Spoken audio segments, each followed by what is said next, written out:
What's on my mind today, and it's been on my mind for quite a while, is the proliferation of these podcasts that you see on the internet, done by ex special forces, special ops guys, whether they're SEALs or Delta Force or they are Rangers.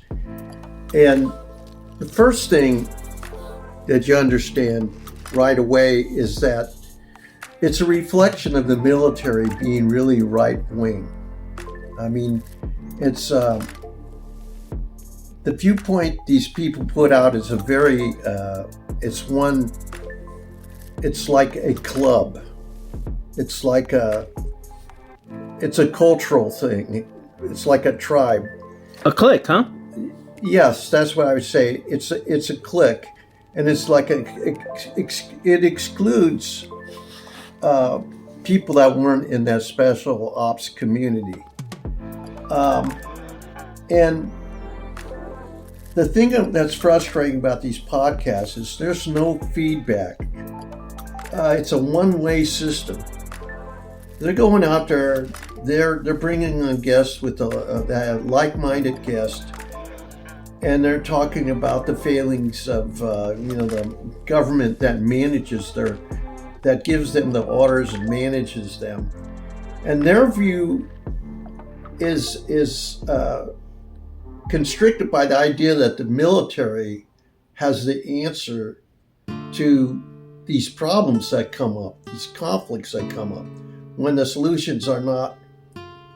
Most of the solutions are really political, not military, and they got a very constricted view of things. And it's very frustrating to listen to. I was in the military during the Vietnam War. I was around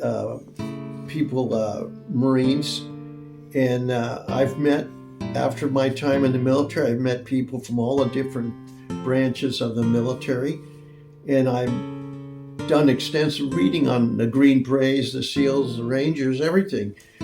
So I think I got a good handle on what their jobs are and what it's supposed to be about.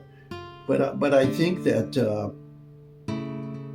especially when they think they can translate some of the mindset, some of the methodology they're using to the civilian world, I think they're wrong. And especially there's some very prominent military people passing their leadership technology, leadership strategies that they use in the military, and saying that it works in the civilian world for business and things. And I don't agree with this. And then I think now the proliferation of podcasts has really undermined the mission of the military. And you can see that particularly with the Navy SEALs.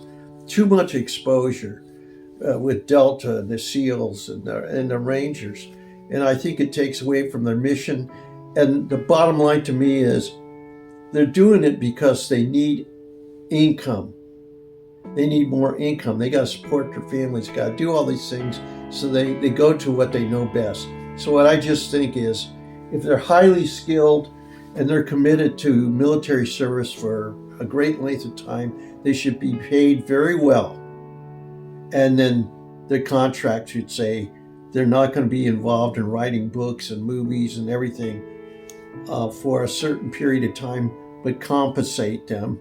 And I always believe the retirement should be based on how many deployments and how many operations you do on the deployments should count as towards your retirement years.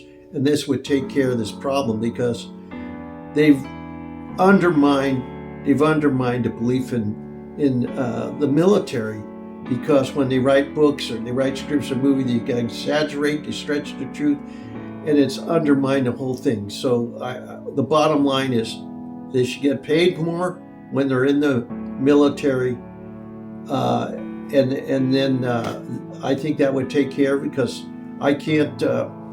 What are you going to say? They still have to make money, support their families and their life. So that's what I think.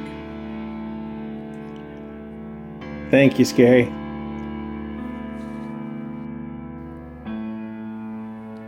Peace out.